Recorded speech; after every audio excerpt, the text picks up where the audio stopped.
ഒരു കൊച്ചു ജനിക്കുന്നത് ഒരു വീട്ടിലെ ഫാമിലിയിലെ ഒരു വലിയൊരു ഇമ്പോർട്ടൻറ്റ് ഫാക്ടറാണ്.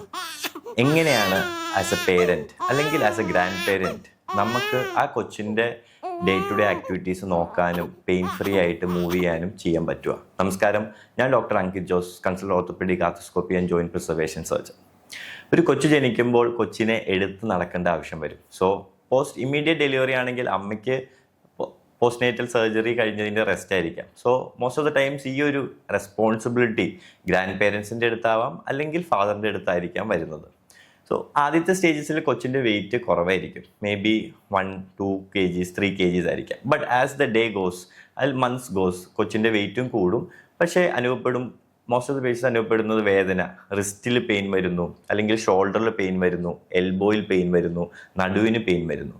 ഒരു കൊച്ചു ജനിക്കുമ്പോൾ അമ്മ പ്രിപ്പയർ ചെയ്യുന്ന പോലെ തന്നെ ഒരു പേരൻറ്റ് അല്ലെങ്കിൽ ഒരു ഗ്രാൻഡ് പേരൻസ് അല്ലെങ്കിൽ ആ ഫാദർ പ്രഗ്നൻസി പ്രിപ്പറേഷൻ്റെ ഒപ്പം തന്നെ മസിൽ സ്ട്രെങ്തനിങ്ങും കൂടെ നമ്മുടെ ബോഡീനെ വെച്ച് പ്രിപ്പയർ ചെയ്യണം. ഒരു കൊച്ചിനെ എടുത്ത് നടക്കാനുള്ള ഒരു സ്ട്രെങ്ത് നമുക്കുണ്ടോ, അല്ലെങ്കിൽ പ്രൊലോങ് സ്റ്റാൻഡിങ്ങിൽ ആ ഒരു വെയിറ്റ് ക്യാരി ചെയ്ത് പോകാനുള്ള സ്ട്രെങ്ത്, ഈ ഫാമേഴ്സ് റൺ എന്ന് പറയുന്ന പോലെ തന്നെ വെയിറ്റ് വെച്ച് നമുക്ക് നടക്കാൻ പറ്റുന്നുണ്ടോ?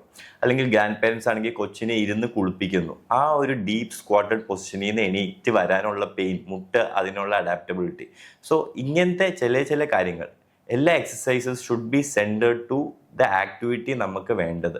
നമ്മുടെ ആക്ടിവിറ്റി എന്താണ്, ആ കൊച്ചിനെ വെച്ച് നമ്മുടെ ബോഡി ഏതൊക്കെ മൂവ്മെൻറ്റ്സ് ആണ് ചെയ്യാൻ പോകുന്നത്, ഏതൊക്കെ ലെവൽ ഓഫ് എക്സ്ട്രീം ഫ്ലെക്ഷനിലോട്ടാണ് ഇരിക്കാൻ പോകുന്നത്, അല്ലെങ്കിൽ എത്ര നേരം ആ കൊച്ചിനെ വെച്ച് നമുക്ക് നടക്കേണ്ടി വരും. സോ ഈ എല്ലാ ആക്ടിവിറ്റീസും നമുക്കറിയാം ഒരു പേരൻ്റ് അല്ലെങ്കിൽ ഒരു ഗ്രാൻഡ് പേരൻസ് എന്ന നിലയിൽ. സോ അതൊക്കെ മനസ്സിൽ കണ്ട് അതിനുള്ള അഡിക്വേറ്റ് വെയിറ്റ് ട്രെയിനിങ്, ആ എക്സസൈസ് അല്ലെങ്കിൽ ആ ഒരു ഡ്രില്ലിനായിരിക്കണം നമ്മൾ കോൺസെൻട്രേറ്റ് ചെയ്തത്. ഇവിടെ ഹൈറോക്സ് ഉണ്ട്, ഡെവിൾ സർക്യൂട്ട് ഉണ്ട്, അതൊക്കെ ഹൈ ഇൻറ്റൻസിറ്റി ട്രെയിനിങ് ഡ്രിൽസ് ആണ്. But as a parent or as a grand parents നമ്മുടെ ഹൈറോക്സോ അല്ലെങ്കിൽ നമ്മുടെ ഡബിൾ സർക്യൂട്ട് എന്തായിരിക്കണം?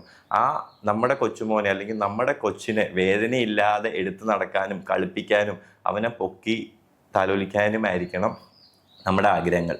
ഇരുന്ന് എണീറ്റ് അവനെ കുളിപ്പിച്ച് എണീക്കുമ്പോൾ മുട്ടുവേദന ഇല്ലാതെ എണീക്കാനും പറ്റണം. സോ നമ്മൾ ആ ഒരു സ്റ്റേജിൽ as a grandparent, as a parent, as a father, you have to prepare yourself. For further such health tips, follow me.